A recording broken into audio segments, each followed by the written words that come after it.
Amen. Gloire à Dieu. Nous allons faire une lecture dans la parole de Dieu. Elle se trouve dans la seconde épître de Paul à Timothée. Et nous allons lire les versets 3 jusqu'au verset 7. Donc 2 Timothée, verset 3 jusqu'au verset 7. Et la parole de Dieu dit ainsi: Je rends grâce à Dieu que mes ancêtres ont servi et que je sers avec une conscience pure, de ce que nuit et jour je me souviens continuellement de toi dans mes prières, me rappelant tes larmes et désirant te voir afin d'être rempli de joie, gardant le souvenir de la foi sincère qui est en toi, qui habita d'abord dans ton aïeul Louise et dans ta mère Eunice, et qui, j'en suis persuadé, habite aussi en toi. C'est pourquoi je t'exhorte à ranimer le don de Dieu que tu as reçu par l'imposition de mes mains, car ce n'est pas un esprit de timidité que Dieu nous a donné, mais un esprit de force, d'amour et de sagesse. Amen. Amen. Ici, c'est Paul qui parle à Timothée et qui va l'exhorter par ses paroles. Nous prions le Seigneur ensemble.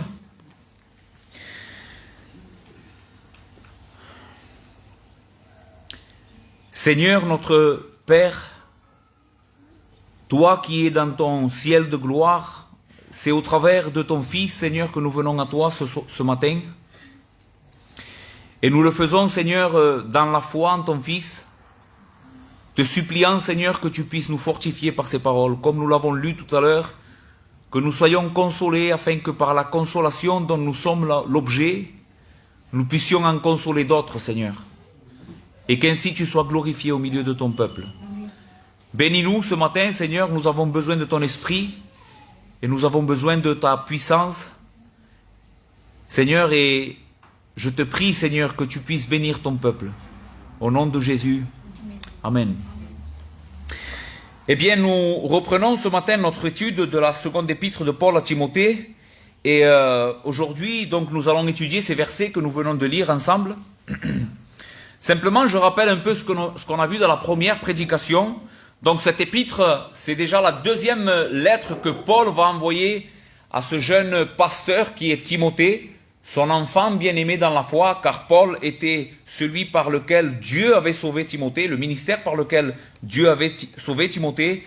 Et Paul va envoyer cette épître primordialement, ou cette lettre à Timothée, pour pouvoir le ranimer, pour pouvoir l'encourager à poursuivre le ministère, car Paul allait certainement mourir peu de temps après cette lettre qu'il allait écrire, et il veut passer, c'est comme s'il passerait le flambeau à Timothée pour que Timothée continue l'œuvre qu'il avait faite.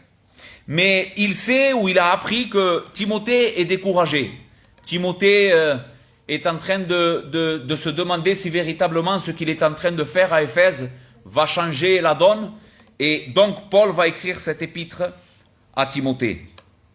Ce que je voudrais voir ce matin, j'ai intitulé ce message « Une exhortation faite dans l'amour », c'est la manière comment Paul va exhorter Timothée. Comment il va le faire? Quel va être le sentiment de Paul? Quelle va être l'attitude de Paul quand il apprend que Timothée est faible dans la foi? Est-ce qu'il va se sentir supérieur et il va venir le voir en le réprimandant, simplement en lui disant « Écoute Timothée, tu n'es pas en train de bien faire les choses, il faut que tu fasses comme ça, comme ça, comme ça. » Ce que nous voyons en réalité, c'est un cœur rempli d'amour. Ce qui domine l'exhortation de Paul à Timothée, c'est l'amour sincère que Paul a pour Timothée.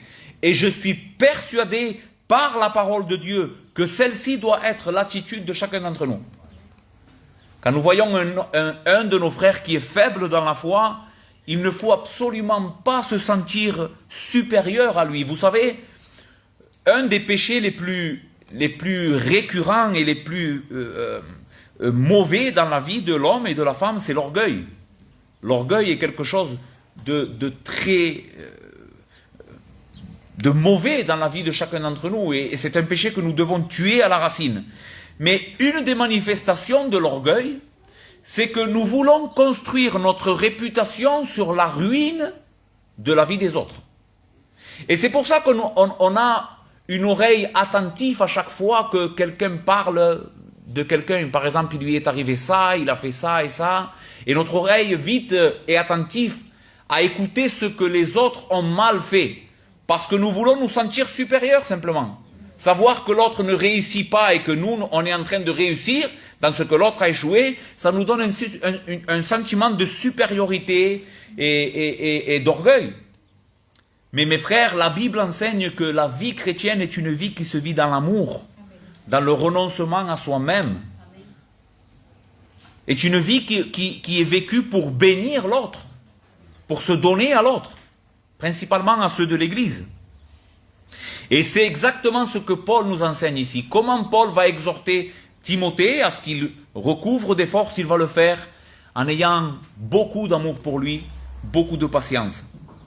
Donc le verset 3 dit « Je rends grâce à Dieu que mes ancêtres ont servi et que je sers avec une conscience pure, de ce que nuit et jour je me souviens continuellement de toi dans mes prières. » Je vais vous lire la version Semeur parce que la version Semeur nous donne un peu plus de lumière sur ces paroles. La version Semeur dit ainsi « Je suis reconnaissant envers Dieu que je sers avec une conscience pure à l'exemple de mes ancêtres, lorsque continuellement, nuit et jour, je fais mention de toi dans mes prières. » Lorsque continuellement je fais mention de toi dans mes prières, Timothée, la chose qui monte dans mon cœur pour toi, c'est de la gratitude à Dieu. Et ceci nous montre en réalité comment est-ce que Paul voyait Timothée. Il ne le voyait pas comme quelqu'un de faible, comme quelqu'un qu'il fallait tout le temps traîner et l'aider, mais comme quelqu'un qui avait été béni par Dieu et quelqu'un qui lui procurait de la joie. Je rends continuellement grâce à Dieu pour toi, Timothée. Je suis content de toi, Timothée. À cette personne qui en réalité est faible dans la foi et qui a besoin d'exhortation. Paul commence par rappeler à Timothée tout ce qu'il y avait de bon dans sa vie. Tout ce que Dieu avait fait d'extraordinaire dans la vie de Timothée. Et pour une bonne raison, parce qu'en réalité, quand une personne est faible spirituellement, une des choses que nous avons, et nous allons le voir dans notre texte, que nous avons absolument besoin de faire, c'est de nous souvenir. Nous souvenir de l'Évangile. Nous souvenir de ce que Dieu a fait pour nous dans le passé. Ceci est le moyen de recouvrer des forces, ramener à notre mémoire toutes les grâces que Dieu a déjà et pour l'éternité déversées dans nos vies. Le péché nous aveugle. Le péché nous aveugle par des pensées négatives, par un sentiment de culpabilité. Mais Christ est venu et il a ôté nos péchés. Il nous a sauvés. Et une des choses que nous devons faire, c'est nous souvenir constamment de cette vérité. Donc Paul fait mention de la joie que lui procurait Timothée à chaque fois qu'il se souvenait de lui, et il rendait grâce à Dieu. Il rendait grâce à Dieu. Se rappelant, cette parole, comme je vous ai dit, regardez comment nous le voyons souvent dans notre texte, verset 3, il va dire, de ce que nuit et jour je me souviens continuellement de toi. Verset 4, me rappelant tes larmes. Verset 5, gardant le souvenir. C'est comme si Paul voudrait à chaque fois dire à Timothée, Timothée, je veux que tu saches que je me souviens continuellement de toi, comme étant un homme de Dieu. Et toi aussi tu devrais le faire, Timothée. Toi aussi tu devrais te souvenir de cette réalité. Des choses qui sont dans la vie de nos frères. Et voici la première chose qui est importante au moment où nous devons exhorter un frère, au moment où nous devons aider un frère. La première chose que nous devons faire, nous, c'est, avant d'aller le voir, essayer de nous souvenir qu'est-ce que nous avons vu de bon dans ce frère. Pas retenir uniquement la période qu'il est en train de vivre, qui est faible spirituellement et qui peut-être a besoin d'être exhorté. On ne dit pas que Paul n'est pas en train d'exhorter Timothée, il va le faire. Quasiment la moitié de la carte, de l'épître, est une épître qu'il exhorte. Il va constamment l'exhorter. Donc la charge d'exhortation dans cette épître est très importante. Paul veut rectifier la conduite de Timothée. Mais il veut avant tout se rappeler des choses positives qu'il y a dans Timothée. Et je pense que ceci doit dominer nos cœurs au moment d'exhorter une personne. Nous rappeler qu'est-ce qu'il y avait de bon ou qu'est-ce qu'il y a de bon dans ce frère. Et pas uniquement le moment négatif qu'il est en train de vivre. Parce qu'on a tendance à faire ça. Vous savez, on oublie très rapidement tout le bien et on attache beaucoup d'importance au mal. C'est notre nature, ça. Mais Paul fait le contraire ici. Il se souvient de tout le bien, de toute la grâce que Dieu avait déposée dans la vie de Timothée pour ensuite l'exhorter. Parce que je pense que par les Écritures, ceci est la meilleure des manières de vivre ensemble et de nous exhorter les uns les autres. Par exemple, regardez comment l'apôtre Pierre va parler. Qu'est-ce qui doit dominer nos cœurs par rapport aux frères, par rapport à la vie d'église? 1 Pierre chapitre 4 verset 8. Avant tout, va dire Pierre à l'église, ayez les uns pour les autres une ardente charité, un ardent amour, car l'amour ou la charité couvre une multitude de péchés. Ceci ne veut pas dire que le péché est laissé de côté et traité comme quelque chose qui n'est pas important, non. Mais l'amour va couvrir le péché. Cela veut dire que l'amour ne va pas regarder les faiblesses et le péché du frère comme quelque chose pour l'écraser et l'inonder, mais plutôt il va l'aider en le couvrant par cet amour. Des fois, vous savez, c'est pas bon d'être toujours répréhensif. Pour la moindre petit détail, être répréhensif. Des fois, il faut laisser et essayer de traiter d'une autre manière ce mauvais comportement de nos frères. Donc, la Bible nous enseigne que l'amour doit dominer. 1 Corinthiens 13, 4, à partir du verset 4, dit ainsi: l'amour ou la charité est patient, elle est pleine de bonté.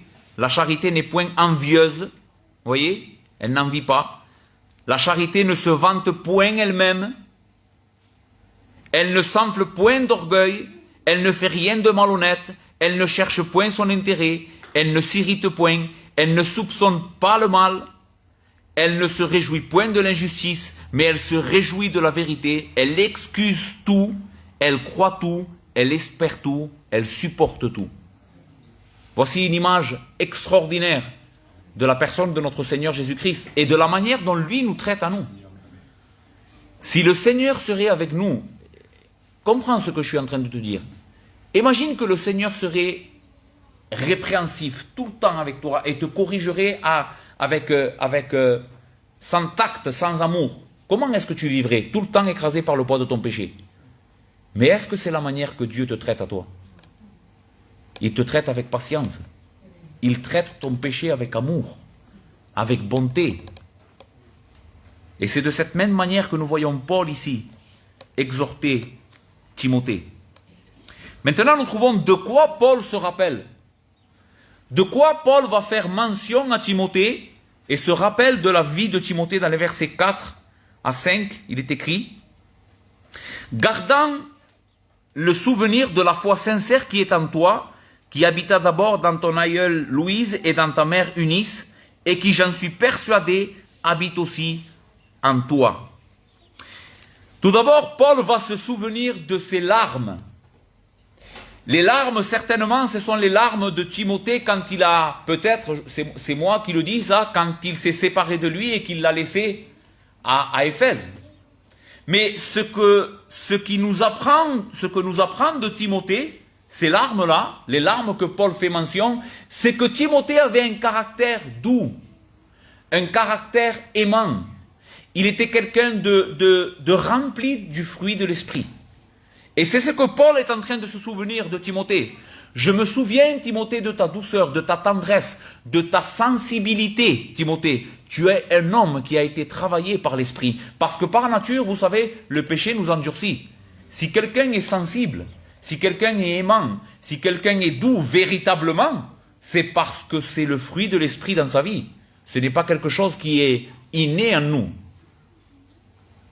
C'est Paul qui le dit cela. dans Galates 5, verset 22, je ne sais pas si oui, je l'ai mis, à 23.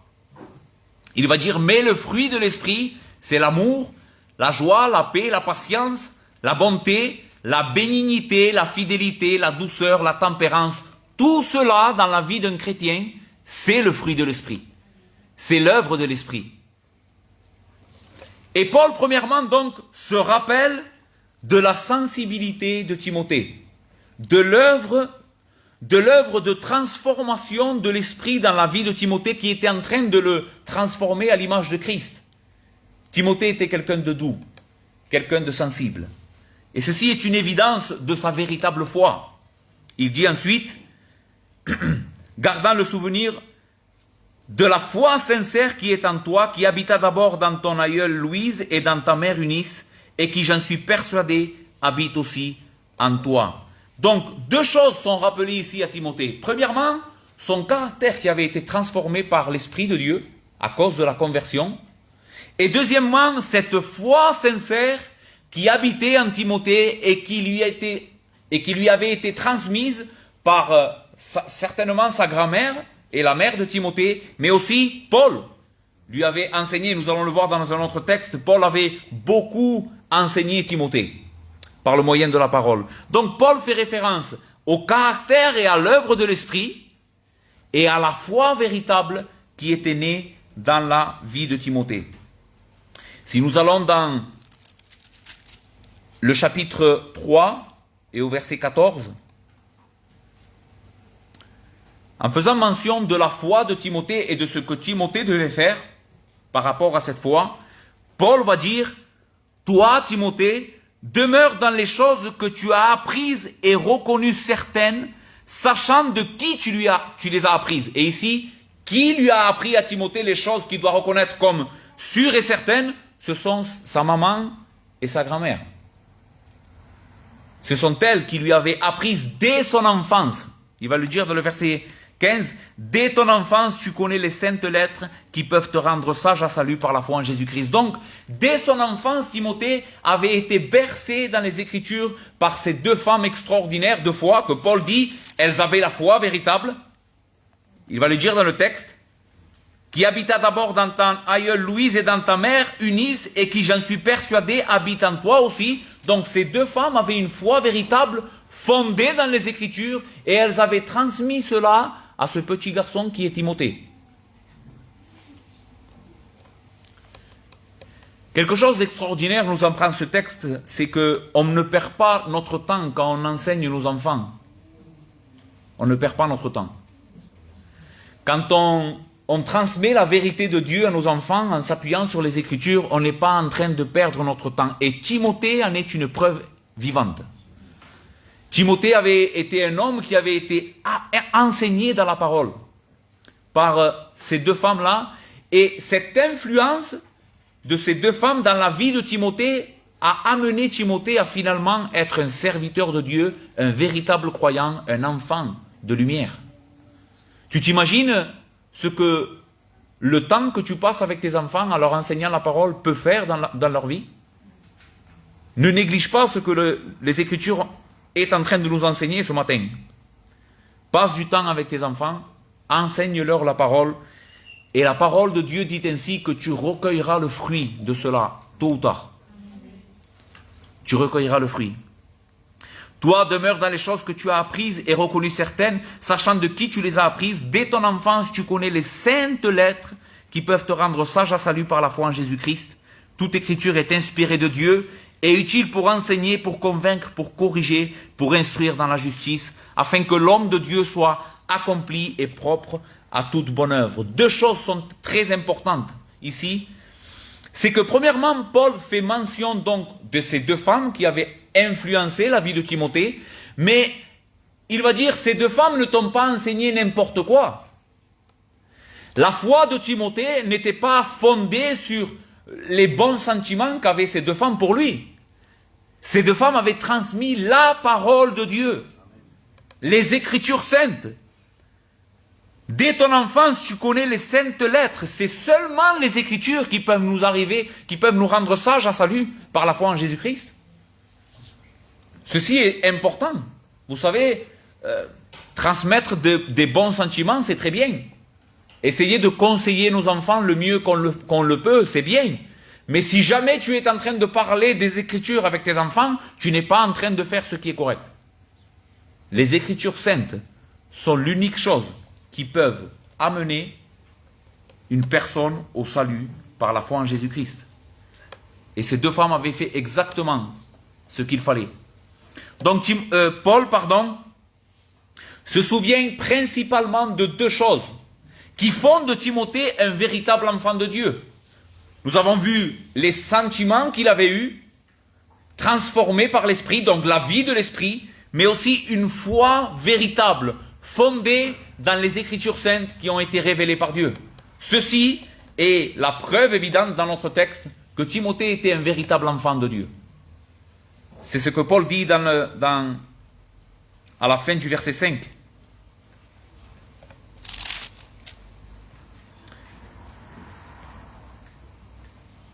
Et qui, je suis persuadé, habite aussi en toi. Paul était persuadé que la foi véritable qui mène au salut habitait en Timothée.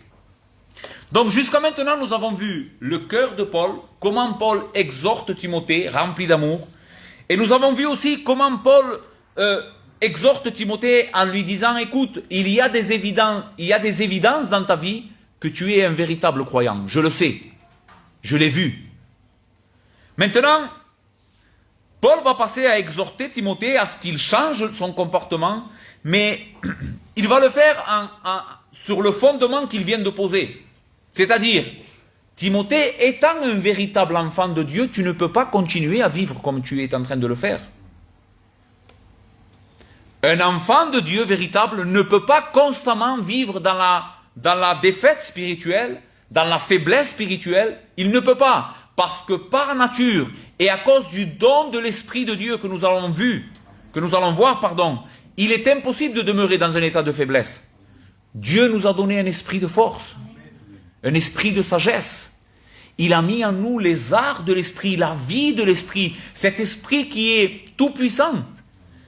En conséquence de cette vérité, il nous est impossible de vivre constamment dans la faiblesse spirituelle. Nous devons être forts, courageux, remplis de cette force et de ce zèle. Pas à cause de nous, mais à cause de ce que Dieu a fait pour nous. Et c'est ce que Paul va faire. Un véritable enfant de Dieu ne peut vivre constamment dans la faiblesse. Comment il va le faire?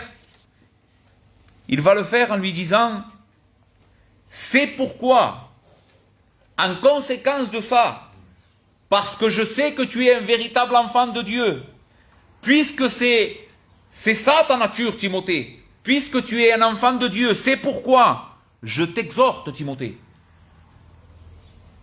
Je t'exhorte à ranimer le don de Dieu qui est en toi. Et ici, la parole exhorter est très intéressante encore une fois. Elle veut dire appeler au souvenir, rappeler, réprimander, se souvenir de, se rappeler et peser le bien.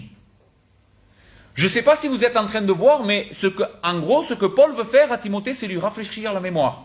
Constamment, cette parole revient. Timothée, rappelle-toi de ce que tu es, rappelle-toi de ce que Dieu a fait à toi, et à cause de ça, lève-toi. Tu ne peux pas rester comme ça, Timothée. Je t'exhorte, Timothée, à te souvenir de ce que Dieu a fait pour toi. Dans le chapitre 2, verset 8, une des choses qui est primordiale pour nous et que Paul va rappeler à Timothée, quelles sont les choses que nous devons nous rappeler? Paul va dire, souviens-toi de Jésus-Christ, issu de la postérité de David, ressuscité des morts selon mon évangile. Nous souvenir de l'évangile, les frères, et Timothée devait le faire constamment pour sortir de cet état de torpeur spirituelle. Nous souvenir de l'évangile est une des armes les plus efficaces pour vivre une vie forte spirituellement. Chaque jour, nous devons nous souvenir de la personne et de l'œuvre de Jésus-Christ. Chaque jour, constamment, il doit être l'objet de nos pensées. Pas quelque chose, mais lui, sa personne, son œuvre, ce qu'il a fait pour nous. Ce Dieu omniscient, omnipotent, ce Dieu éternel qui s'est fait chair et il est venu nous chercher. Comment est-ce que je peux vivre encore dans le doute quand je me souviens de ça? Quand je me souviens que le Dieu éternel a pris forme humaine et il a vécu une vie parfaite pour moi. Et que désormais ma relation avec Dieu ne dépend pas de mes efforts, mais par la grâce de Dieu je suis justifié, déclaré innocent à cause de lui. En relation parfaite avec Dieu et pour l'éternité, plus jamais Dieu n'appellera à condamnation ma vie, plus jamais Dieu ne me traitera comme le pécheur que je suis à cause de son Fils, parce qu'il est mort pour mes péchés. Il a expié ma dette. Il a ôté de mon compte la culpabilité. Il m'a revêtu de sa justice. Il est ma lumière. Il est mon espérance. Il est le chemin, la vérité et la vie. Amen. Se souvenir de Jésus-Christ, de sa mort et de sa résurrection. Désormais, il est à la droite de Dieu. Il est notre souverain sacrificateur. Il intercède chaque jour pour nous. Il ne perdra aucun de ceux que Dieu lui a donnés. Parce qu'il les tient dans sa main toute puissante. Dieu l'a glorifié et il l'a élevé au-dessus de toutes choses. Et il n'y a pas de nom au-dessus du nom de Jésus-Christ. Pas de puissance, pas d'autorité. Personne ne peut nous arracher de sa main. Car il est le Tout-Puissant. Et il a été glorifié. Comment douter quand nous nous souvenons de cet évangile? Comment ne pas être rempli d'espérance, rempli de zèle, rempli de force? C'est pourquoi, Timothée, je t'exhorte à te souvenir, à te rappeler de ce que Christ a fait pour toi, de ce que l'Évangile t'enseigne. Ensuite, Paul va dire, c'est pourquoi je t'exhorte à ranimer le don de Dieu que tu as reçu par l'imposition de mes mains. Ranimer ici, la parole ranimer veut littéralement dire enflammer. Enflammer son esprit, ranimer ses forces, se remplir de zèle. Voici ce que Paul est en train de lui dire à Timothée. Timothée, parce que tu es un véritable enfant de Dieu, et en conséquence de ce que Christ a fait pour toi, ranime-toi, enflamme ton esprit, remplis-toi de zèle.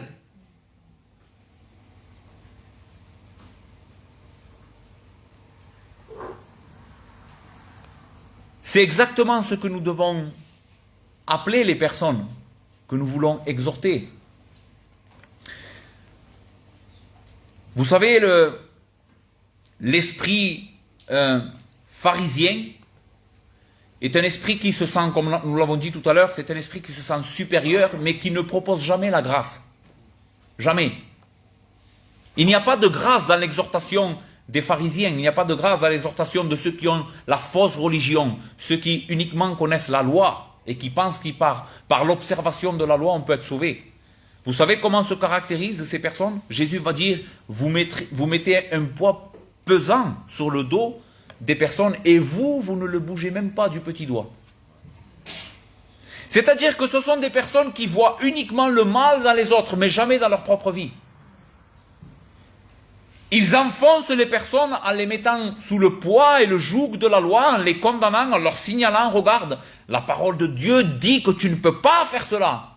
Mais jamais elle ne propose la grâce de Dieu. Jamais elle ne les conduise à dire, mais si tu te repens, tu sais, Christ est un sauveur de ce péché. Christ va t'aider, il va te libérer de ce péché. Il y a du salut en Jésus-Christ. Jamais ils ne font ça.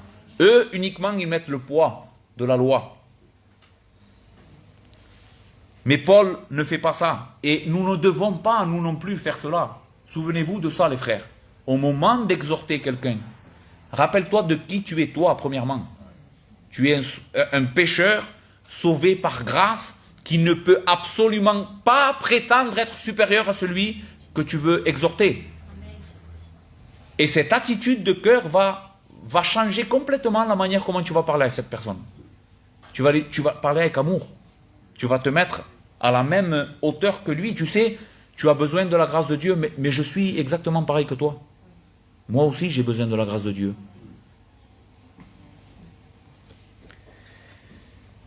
Donc, nous voyons que Paul exhorte Timothée. C'est pourquoi je t'exhorte à ranimer le don de Dieu que tu as reçu par l'imposition de mes mains. Ici, Paul est en train de parler particulièrement à Timothée du don de prédication, du don d'enseignement que Timothée avait reçu. Et ce n'est pas que Paul est en train de dire dans notre texte qu'il avait transmis ce don à Timothée. Non. Parce que dans la première épître, nous voyons que Paul va dire qu'il a imposé, n'impose pas les mains rapidement, et en réalité, ce que la Bible nous enseigne, c'est que le ministère n'est pas transmis d'une personne à l'autre, c'est l'Esprit qui donne les dons. La Bible enseigne, comme il lui semble bon, souverainement. Ce n'est pas les hommes qui transmettent le don. Moi, je n'ai pas la puissance et le pouvoir de transmettre le don d'enseignement à quelqu'un en lui imposant les mains. Non. Ce que les anciens font, c'est qu'ils reconnaissent le don. Ils confirment le don. Ils témoignent du don de cette personne. Comment ils le font? Publiquement, en imposant les mains, c'est-à-dire en reconnaissant publiquement devant l'Église que cette personne est appelée au ministère. Et c'est à cela que Paul veut que Timothée se souvienne. Souviens-toi que Dieu, en plus de t'avoir sauvé, en plus de t'avoir donné son esprit, il t'a donné aussi un don particulier, Timothée. Il t'a donné le don... Où est la caméra, non? Ouais. Il t'a donné le don d'enseigner la parole. Tu es un ministre de l'Évangile. Et ceci est important, les frères, parce que vous savez, Dieu nous a donné un don à chacun d'entre nous aussi. La Bible enseigne dans Éphésiens 4 qu'il a donné des dons à chacun d'entre nous, va dire Paul. Il n'y a pas de liste, je ne sais pas si vous connaissez cette parole, exhaustive, ça veut dire complète, des dons de Dieu. En réalité, nous trouvons des listes des dons dans l'Épître aux Corinthiens, nous en trouvons aussi dans l'Épître aux Romains. Il y a plusieurs endroits où Paul va nous parler de certains dons que Dieu a fait aux croyants, mais si vous regardez bien ces listes, jamais c'est les mêmes dons. Donc il n'y a pas une liste exhaustive, on va dire, ceci ce sont les dons spirituels uniquement. Non. Chacun d'entre nous, la Bible enseigne qu'on a reçu un don de Dieu. Et Timothée avait reçu celui de la parole, celui d'être ministre de l'Évangile. Mais il faut que tu saches qu'au moment de ta conversion, Dieu t'a fait un don. Et si tu es en train d'être faible dans la foi, tu n'es pas en train de l'exercer correctement. Tu n'es pas en train de servir ton Église. Et il ne faut pas qu'il en soit ainsi. Tu es quelqu'un qui compte dans le corps de Christ. Comment est-ce que le corps pourra bien fonctionner s'il lui manque un doigt? On ne peut pas fonctionner. S'il lui manque un œil non plus, on fonctionne, mais on fonctionne mal. Et Timothée était en train de mal servir l'Église. Pourquoi? Parce qu'à cause de sa faiblesse spirituelle et de son manque de vigueur, il n'était pas en train d'exercer ce don comme il le fallait. Et Paul ne veut pas que cela soit ainsi. Il lui dit, souviens-toi que tu as reçu un don. Et que ce don, tu dois le mettre au profit de l'Église. Et c'est la même chose pour toi. Je t'exhorte, mon frère et ma sœur, à te souvenir de ça. L'Église a besoin de ton don. L'Église a besoin de toi. Le corps a besoin de toi pour bien fonctionner. Nous sommes dépendants les uns des autres. Ce n'est pas parce que moi je prêche la parole que je suis plus important que toi qui es assis. Nous avons exactement la même importance. Seulement nous n'avons pas la même fonction. Mais on a la même importance. Est-ce qu'un bras est plus important qu'une jambe? Non. C'est absurde de dire mon bras est plus important que ma jambe. Non. Les deux sont importants parce que les deux font partie du même corps. Et c'est exactement la même chose dans l'Église. Chacun de nous, nous avons reçu un don. Timothée avait reçu ce don. Et il devait l'exercer comme il faut. Maintenant, quelque chose d'important, c'est que Paul va conclure cette exhortation que nous sommes en train de voir ce matin par lui rappeler une des vérités les plus glorieuses et une des choses qui peut nous ranimer le plus. C'est la présence de l'Esprit de Dieu dans nos vies. Paul va dire à partir du verset 7, car, et cette parole est très importante, pourquoi Timothée tu dois faire cela? Pourquoi tu dois ranimer? Pourquoi il faut que tu te remplisses de zèle et que tu enflammes ton esprit? Car ce n'est pas un esprit de timidité que Dieu nous a donné, mais un esprit de force, d'amour et de sagesse. L'exhortation principale dans ce texte, c'est que Timothée, parce que tu es une personne dans laquelle l'Esprit de Dieu habite, il t'est impossible de vivre dans la faiblesse spirituelle. Il t'est impossible de rester dans cette condition et de ne pas servir l'Église, de ne pas servir ton Seigneur qui t'a sauvé, parce que l'Esprit de Dieu habite en toi. Et ce n'est pas un esprit de timidité, de torpeur, de faiblesse, de manque de zèle, d'infériorité par rapport aux autres. Ce n'est pas cet esprit que Dieu nous a donné, mais Dieu nous a donné un esprit de force. Un esprit, la parole force ici veut dire force, pouvoir, talent. L'esprit nous a donné des talents. Il nous a capacité, il a fait de nous des gens qui peuvent aujourd'hui glorifier Dieu dans ce monde perdu. On peut le faire, pas parce qu'on est meilleur que les autres, mais uniquement parce que l'Esprit de Dieu habite en nous. Et Timothée devait se souvenir de cette vérité. Et toi aussi, ce matin, tu dois te souvenir de cette vérité. Tu sais, Christ va dire ces paroles. Dans l'évangile de Jean, Évangile de Jean, chapitre 14, versets 16 à 17. Écoutez bien ces paroles de Jésus. Et moi, Jésus va dire à ses disciples, je prierai le Père et il vous donnera un autre consolateur. Ici, la parole consolateur est une parole du grec qui est parakletos, qui veut dire quelqu'un qui est appelé à côté d'une autre personne pour l'aider. Voici le ministère de l'Esprit. Pourquoi Jésus dit qu'il va prier le Père pour qu'il nous envoie le consolateur? Parce que ce que Christ est en train de révéler de l'Esprit et de l'œuvre de l'Esprit dans chacun d'entre nous, c'est que l'Esprit est avec nous et il nous aide constamment. Constamment, il est la personne qui nous guide, il est la personne qui nous fortifie, il est la personne qui nous amène à faire l'œuvre de Dieu. Constamment, il nous console, afin qu'il demeure éternellement avec vous, l'esprit de vérité que le monde ne peut recevoir parce qu'il ne le voit point et qu'il ne le connaît point, mais vous le connaissez car il demeure avec vous et il sera en vous. Amen. Quelle glorieuse vérité. Le Dieu infini, le Dieu omnipotent, le Dieu tout-puissant, le Dieu infiniment sage, le Dieu éternel habite en toi. Et il est constamment avec toi. Il est constamment là pour t'aider dans tes faiblesses, pour t'aider lorsque tu as besoin de lui. Constamment, il est là. La présence de l'Esprit dans la vie est la garantie que nous vaincrons, quoi qu'il se passe. La présence de l'Esprit dans la vie du chrétien et dans la vie de Timothée était la garantie pour Timothée, et Paul veut lui rappeler cela, que quoi qu'il se passe, peu importe la situation dans laquelle tu te trouves, Timothée, puisque l'Esprit habite en toi, tu vaincras cette situation. Tu auras la victoire sur cette situation. Parce que l'Esprit de Dieu, celui qui a ressuscité Christ d'entre les morts, habite aussi en nous. Et il nous fera persévérer. Il nous fera aller jusqu'à la fin. Et voici les choses que nous devons rappeler à nos frères véritables, à ceux qui vivent dans une mauvaise passe spirituelle. Ce sont des choses que nous devons lui rappeler, nous souvenir de leur foi, nous souvenir que dans le passé, il y a eu véritablement une œuvre de l'Esprit. Exhorter ces personnes en leur rappelant que l'Esprit de Dieu habite en eux, que l'Évangile nous a sauvés de nos péchés et que désormais, on ne peut pas vivre constamment dans la faiblesse spirituelle.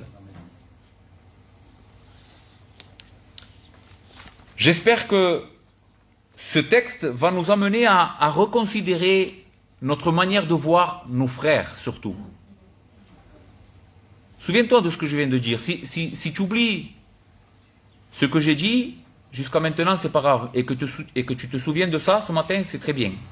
Ce texte nous enseigne que la manière de voir nos frères véritables dans la foi doit être une manière qui doit être remplie d'amour. Tout le temps, nous devons nous aimer et nous pardonner les uns les autres et nous aider à persévérer. J'ai besoin de toi.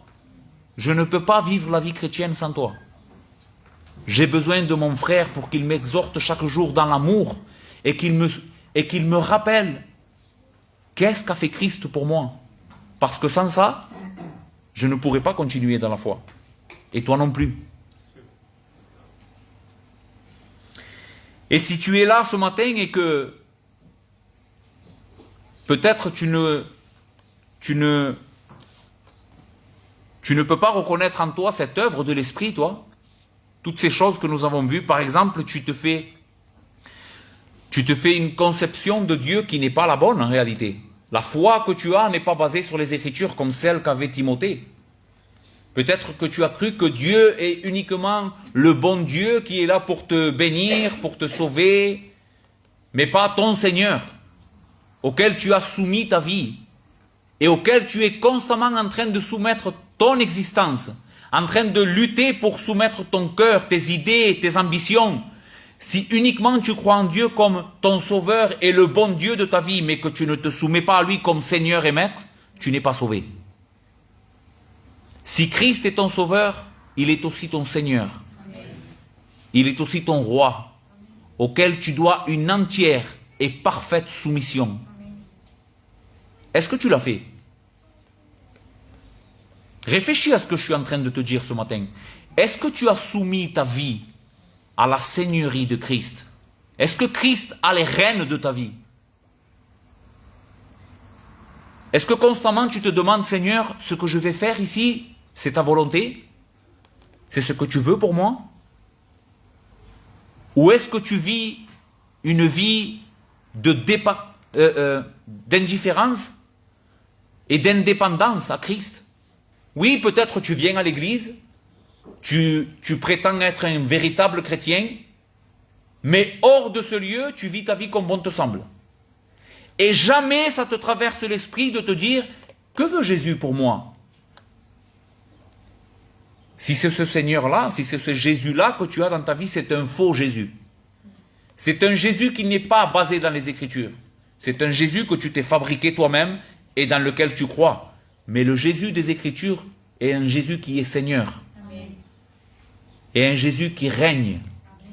Et s'il ne le fait pas dans ta vie, je veux que tu te repentes de ton péché. Amen. Il faut que tu te repentes de ton péché. Et que tu crois dans le Jésus que les Écritures annoncent. Un Jésus qui sauve, oui, qui pardonne les péchés, oui, qui est plein de miséricorde, plein de bonté. Mais un Jésus aussi qui ne tolère pas le péché et qui désire la sainteté et la soumission dans ta vie. Ce Jésus-là est le Jésus des Écritures. Si tu viens à lui et que tu te soumets à lui ce matin avec joie, sachant que ceci est la vérité.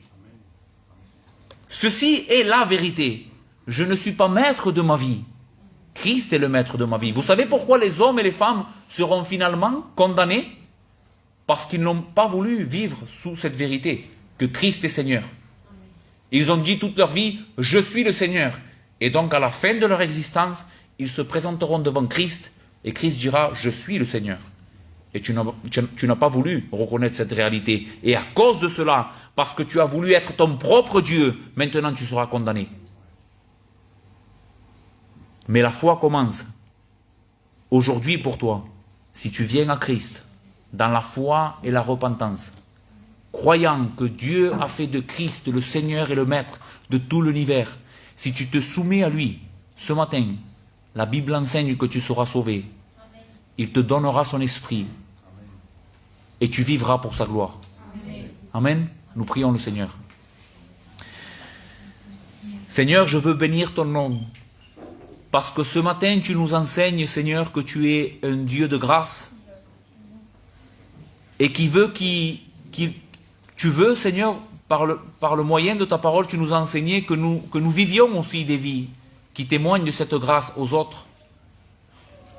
Seigneur, que nous ayons un comportement, Seigneur, rempli de miséricorde pour nos frères. Seigneur, que l'amour domine nos relations. Seigneur, que ton évangile soit l'unique et seule chose que nous sommes en train de prôner, Seigneur. Père, je te prie, Seigneur, que cette parole change nos vies. Et qu'ainsi ton Église brille pour la gloire de ton nom. Fortifie ceux qui ont besoin d'être fortifiés, Seigneur. Toi, tu connais les cœurs. Toi, tu connais les Timothées qu'il y a ici ce matin. Seigneur, et je te supplie, Seigneur, que par ton esprit et par ta parole, ils puissent ranimer le don qu'il y a en eux. Qu'ils se souviennent de ton Fils. Que ton Fils nous a sauvés. Merci pour tout, Père, au nom de Jésus. Amen.